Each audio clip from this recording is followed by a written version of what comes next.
내가 너희에게 이르노니 눈을 들어 밭을 보라. 휘어져 수수하게 되었도다.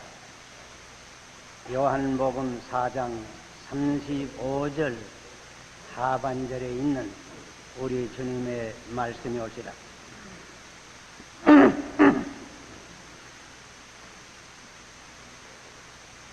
어느덧 이미 늦은 가을이 되었습니다.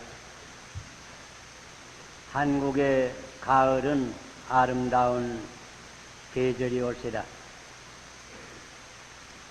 옛날 글귀에 있는 대로 추월이 양명기라고 가을에는 특별히 달이 밝습니다. 혹은 홍엽이 승호 2월화라고 붉은 잎이 2월의 꽃보다 이긴다고 가을에는 천산을 덮인 단풍이 아름답습니다. 하단에는 국화가 특별히 아름답습니다. 그러나 그 가운데도 제일 아름답고 볼만한 것은 한국의 가을의 밭인 줄 생각합니다. 문자 그대로 누른 곡식이 황금의 물결을 이루고 있는 것입니다. 눈을 들어 밭을 보라.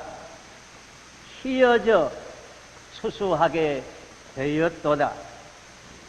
오늘 이 주님의 말씀을 통해서 신령한 눈을 들어 가을의 밭을 바라볼 수 있기를 바랍니다. 그리고 이 말씀 가운데서 교훈과 은혜를 하나님께서 우리에게 주시기를 바랍니다. 가을밭은 열매로 가득합니다. 주님의 말씀을 연상케 합니다. 더러는 옥토에 떨어짐에 혹 100배, 혹 60배, 혹 30배의 결실을 하였느니라. 씨 뿌리는 비유에서 말씀하셨는데 이대로 가을밭은 이루어지는 것입니다. 가을밭은 열매를 맺으라고 우리에게 교훈을 줍니다. 세례 요한도 회개에 합당한 열매를 맺으라고 요구한 것입니다. 우리 주님도 너희가 나를 택한 것이 아니고 내가 너희를 택하여 세웠나니 너희도 가서 과실을 많이 맺으라고 말씀하시는 것입니다. 사도 바울도 예수 그리스도로 말미암아 의의 열매가 가득하게 하여 하나님께 영광과 찬송이 되게 하라고 말씀하셨습니다. 가을밭은 열매로 가득합니다. 우리의 마음밭은 어떠합니까? 우리는 각각 금년에 얼마나 열매를 맺혔습니까? 에베소 9장 9절에는 빛의 열매는 모든 착함과 의로움과 진실함에 있느니라 말씀하였습니다. 갈라디아 5장 22절 이하에는 오직 성령의 열매는 사랑과 희락과 화평과 오래 참음과 자비와 양선과 충성과 온유와 절제니라 기록한 것입니다. 마음의 열매, 성품의 열매, 말의 열매, 생활의 열매, 의의 열매, 이런 열매를 얼마나 맺혔는가 스스로 살펴보아야 할 시기인 것입니다. 가을은 이렇게 우리로 하여금 생각해 하는 계절이요 반성케 하는 계절이 올시다. 참 신앙이 있는 곳에 열매가 맺힙니다. 시편 92편 하반을 읽어볼 것이면 이런 말씀이 있습니다. 의인은 종려나무같이 번성하며 레바논의 백향목같이 발육하리로다. 그리고는 한 절 내려가서 늙어도 결실하며 진액이 풍족하고 빛이 청청하여 여호와의 정직하심을 나타내리로다. 늙어도 결실한다고 하였습니다. 여호와의 사람은 늙어도 결실합니다. 우리 가운데 여러 노인님들도 많은 열매를 맺힐 수 있기를 바랍니다. 만일 금년에 내 신앙생활이 있어서 열매가 없다고 하면 깊이 반성할 필요가 있는 줄 생각합니다.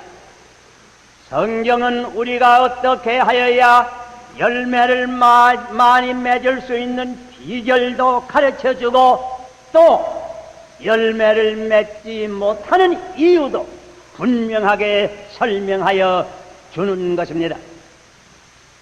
그래서 우리 주님께서 친히 요한복음 15장 5절에 말씀하셨습니다. 나는 포도나무요 너희는 가지니 저가 내 안에 내가 저 안에 있으면 이 사람은 과실을 많이 맺나니 나를 떠나서는 너희가 아무것도 할 수 없으리라. 여기에 열매를 많이 맺는 비결과 열매를 맺히지 못하는 이유를 동시에 설명하여 주는 것입니다. 우리가 주 안에 있으면 자연히 열매를 맺힐 것입니다. 제가 일전에 다른 교육자에게 들으니 어떤 가구상을 하는 분이 새로 교회에 나오는데 어떻게 교회에 나오게 되느냐고 알아보니까 그 가구상을 하면서 우리 교회 어떤 젊은 집사와 서로 접촉이 돼서 그 젊은 집사의 그 모습과 행동과 말과 이런데 무언의 감동을 받아서 내가 꼭 같이 예수를 믿어야 되겠다 하는 생각이 나서 교회에 나온다고 하는 말을 들었습니다. 우리가 주 안에 있고 주님께서 우리 안에 계시면 자연히 열매를 맺는 것입니다. 혹은 주님께서 요한복음 12장 24절에 이와 같은 이미 심정한 말씀을 하시는 것입니다.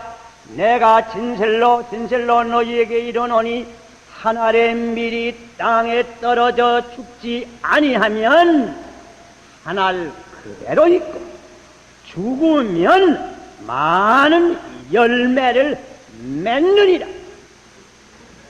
여기에 열매 맺지 않는 이유를 먼저 설명하고 열매 많이 맺을 수 있는 비결을 계속하여 우리에게 분명하게 말씀하여 주십니다.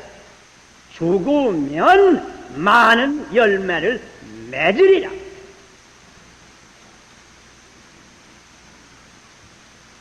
내 자신이 아직 살아있는 까닭으로 열매를 맺지 못하는 것이 아닌가? 아직도 자중심주의의 이기적 생활로 말미암아 열매를 맺지 못하는 하느님의 자녀가 아닌가? 많은 열매를 맺는 비결은 나는 죽어야 하고 그러시도께서 내 속에 살아 계셔야 하고 범사에 그러시도 중심이 되어야 하고 자기 희생이실 때에 열매를 맺는 것입니다. 이 점을 우리가 깊이 기억해야 될 것입니다. 그리고 둘째로 여러분, 눈을 들어 밭을 보라. 희어져 수수하게 되었도다. 신령한 밭을 보라는 말씀이 올시다. 곡식이 무르익은 영적 밭을 보라는 말씀이 올시다. 사실 이 말씀은 오늘 여러분께서 읽은 대로 사마리아 지방 수가라고 하는 동네 가까이 있는 야곱의 운물가에서 우리 주님께서 하신 말씀이옵니다. 야곱의 운물가에서 사마리아 여인 하나를 만나서 그에게 복음을 전파했고, 마지막에 그이가 과연 예수께서 메시아인 것을 깨달은 후에는 그 자기의 동리에 들어가서 내가 메시아를 만났다고 전파할 때에 많은 사마리아 사람들이 예수를 보기 위하여 나오게 된 것입니다. 그 광경을 보시고 주님이 하신 말씀이 옳시라. 눈을 들어 밭을 보라. 휘어져 추수하게 되었도다. 사마리아의 신령한 밭에도 곡식이 무르익었던 것입니다. 메시아 구주를 대망한 지 오랬던 것입니다. 우리가 마태복음 9장 마지막 부분을 우리가 읽어보면 거기에 예수님께서 여러 성과 촌으로 다니시면서 병난 자를 고쳐주시고 가난한 자들에게 복음을 전파하였습니다. 목자 없는 양과 같이 고생하며 유리하는 당시의 무리를 예수님께서는 보시고 민망히 여기시면서 제자들에게 하신 말씀이 추수할 것은 많으되 일꾼이 적으니 그러므로 추수하는 주인에게 청하여 추수할 일꾼들을 보내어 주소서 하라고 말씀하시는 것입니다. 그리고는 그 다음 장 10장 첫 절을 볼 것이면 그 제자들 사람들 가운데서 12 제자를 불러서 일꾼을 삼으시는 것입니다.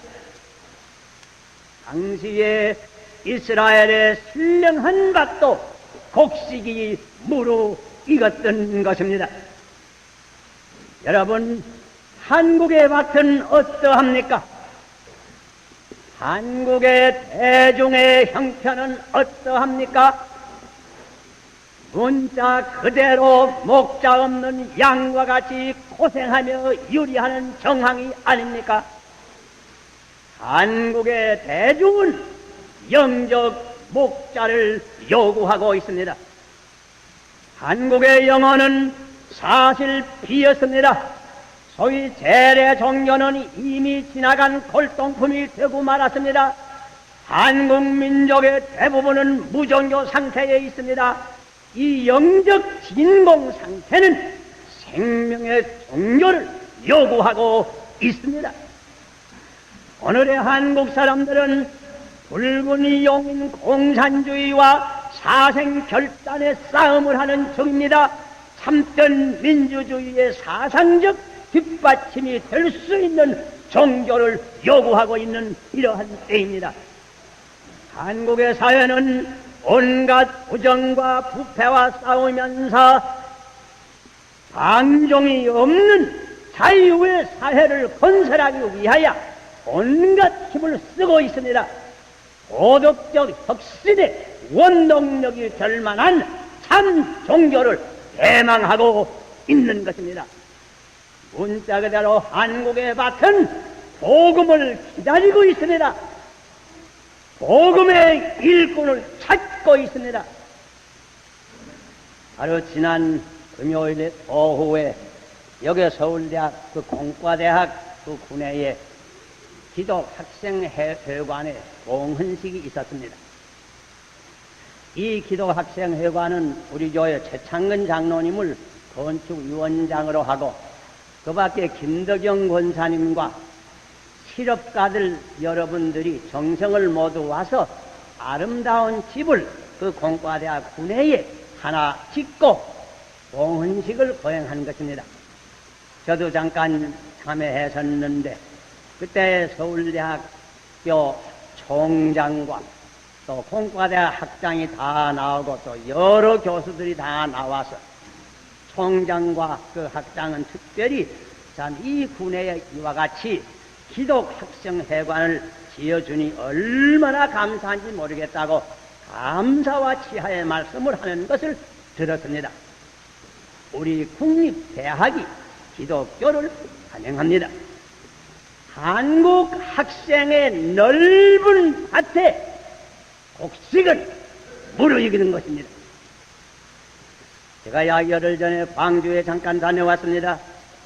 광주 제일교회에 창립 기념식과 새로 예배당을 짓고 봉헌식이 있는데 잠깐 참여해달라고 하는 부탁을 듣고 잠깐 갔다 왔습니다. 가니까 그 전날 저녁에 그 광주에 우리 공군 제1전투 비행단이 있습니다. 그 단장과 부단장과 군목이 제게 찾아와서 이렇게 아무리 바쁜 길이지만은 광주에 내려온 바에 꼭 자기네 그 비행장에 와서 여러 비행사들에게 꼭 좋은 말을 1시간 해 두고 가라 간절히 부탁을 합니다. 그래서 제가 여기 올라오기 전에 오후에 그곳에 가서 1시간 동안 그 비행사들에게 말을 하였습니다. 제가 말하는 그동안은 여러 비행사들 그 연습하는 비행도 다 중지하고 비행사가 전체로 다 모였다고 합니다.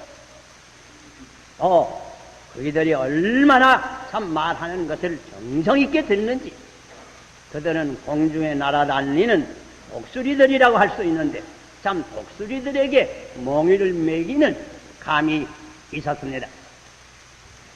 한국 군대의 넓은 밭이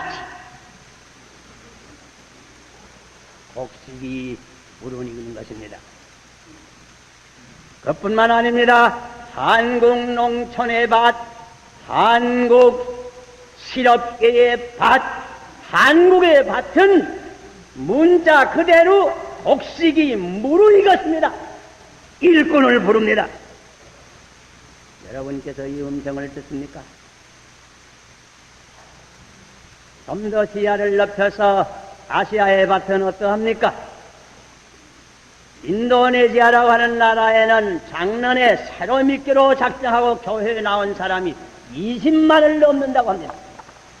그래서 지금 그 나라 교계에는 예배당이 부족하고 목사가 부족해서 어찌할 줄을 모른다고 합니다. 다음 11월 5일부터 8해 동안 싱가포르에 모이는 복음화 대회는 이 아시아와 남태평양 지구에 있는 신령한 밭에 곡식을 거두기 위해서 모이는 회집이 올시다. 24개국에서 약 1000명의 교회 지도자들이 같이 모여서 같이 기도하고 연구하고 토론하고 어떻게 하면 아시아의 곡식을 거둘 수 있을까 이 문제를 해결하기 위해서 모이는 대회입니다. 여러분께서 많이 기도로 도와주시기를 바랍니다. 아시아의 밭도 휘어져 추수를 기다리고 있습니다. 이와 같은 가을의 밭은 일꾼을 부릅니다. 곡식 이거 거둘 때니 누가 추수하리요? 추수의 일꾼을 기다리고 있습니다. 가을 추수기에는 누구나 일하여야 됩니다. 언제나 놀고 먹는 것이 안 된 일이지만은 가을에 놀면은 더 안 될 것입니다. 잠언 10장 5절에는 추수 때에 자는 자는 부끄러움을 끼치는 아들이니라 우리에게 경고를 하였습니다. 추수기에 잠을 잘 수는 없습니다. 우리는 이러한 때에 어떠한 하느님의 자녀가 되었는가 깊이 반성하여 봐야 될 것입니다. 추수는 꼭 해야 하는 것입니다. 해도 되고 안 해도 되는 일이 아닙니다. 추수는 반드시 해야 합니다. 추수는 때를 놓치면 아니 됩니다. 무르익을 그때에 꼭 해야 되는 것입니다. 우리 민족의 금생과 내생, 현재와 장래의 축복을 위하여 꼭 지금 추수를 해야 될 때입니다. 여러분, 추수의 일꾼이 되시기를 바랍니다. 이제부터 추수의 일꾼이 되시기를 바랍니다. 금년도 거의 다 지나갔습니다. 금년이 지나가기 전에 내가 할 수술을 할 수 있기를 바랍니다. 한 사람씩이라도 주님께 인도하는 일꾼이 되시기를 바랍니다. 그리고 셋째로 여러분, 마지막으로 간단히 한마디 더 드립니다. 가을밭은 마지막 추수를 경고합니다. 곧 최후 심판을 우리에게 알려주는 것입니다. 성경은 심판을 추수에 비해서 종종 교훈하여 줍니다. 그래서 요한계시록 14장 15절에는 이런 구절이 있습니다. 또 다른 천사가 성전에서 나와 구름 위에 앉은 이를 향하여 큰 음성으로 외쳐가로되 내 낯을 휘둘러 거두라. 거둘 때가 이르러 땅의 곡식이 다 익었음이로다 하니 구름 위에 앉으시니가 낯을 땅에 휘두르며 곡식이 거두어지니라. 최후 심판을 의미합니다. 마태복음 3장 10일에도 이런 구절이 있습니다. 손에 키를 들고 자기의 타작마당을 정하게 하사 알곡은 모아 곡간에 들이고 죽정이는 꺼지지 아니하는 불에 태우시리라. 마지막 추수기가 반드시 옵니다. 내가 알곡이 되었습니까? 혹은 죽정입니까? 깊이 반성해야 될 것입니다. 가을밭은 열매를 맺으라고 권면합니다. 가을밭은 추수의 일꾼이 되라고 강권합니다. 가을밭은 마지막 심판이 있다고 경고를 합니다. 히브리 7장 27절에 한 번 죽는 것은 사람에게 정하신 것이요 그 후에는 심판이 있어야 경고하는 것입니다. 이런 얘기가 있습니다. 전에 마틴 루터가 종교개혁을 시작할 때 그와 가까운 친구 수도사 한 사람이 있었다고 합니다. 마틴 루터가 종교개혁을 위해서 나서게 될 때 이 수도사는 마틴 루터와 서로 약속을 했다고 합니다. 형님은 나가서 실제로 일을 하세요. 나는 그냥 수도원에 있어서 형님을 위해 기도할 겁니다. 나는 기도할 테니 어서 나가서 열심히 일을 하세요. 그래서 마틴 루터는 나서서 앞장서서 일을 합니다. 이 그의 친구는 수도원에 가만히 앉아서 항상 마틴 루터를 기도합니다.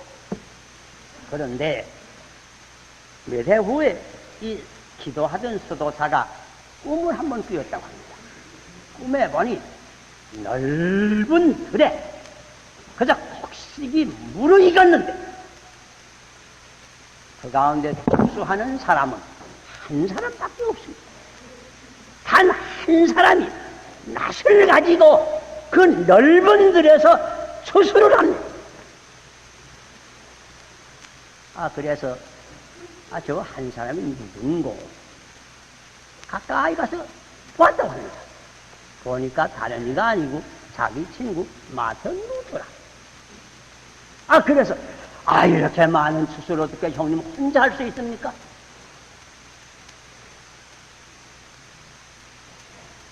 이런 얘기를 하다가 깼다고 합니다. 그리고는 이 마틴 루터의 친구가 내가 이거 기도만 할 게 아니다. 나도 나가서 같이 일해야겠다. 그다음부터는 같이 일하며 기도하는 사람이 됐다고 하는 얘기가 있습니다. 여러분, 선교 사업을 위해서 기도하는 거 좋습니다. 전도 사업을 위해서 기도해야 합니다.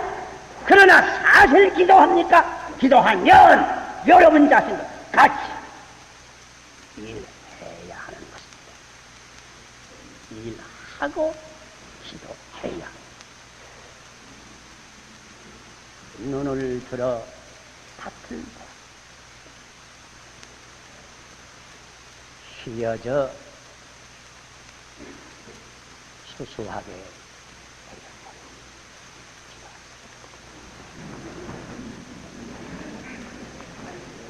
아버지, 이 시간 우리의 눈을 밝혀서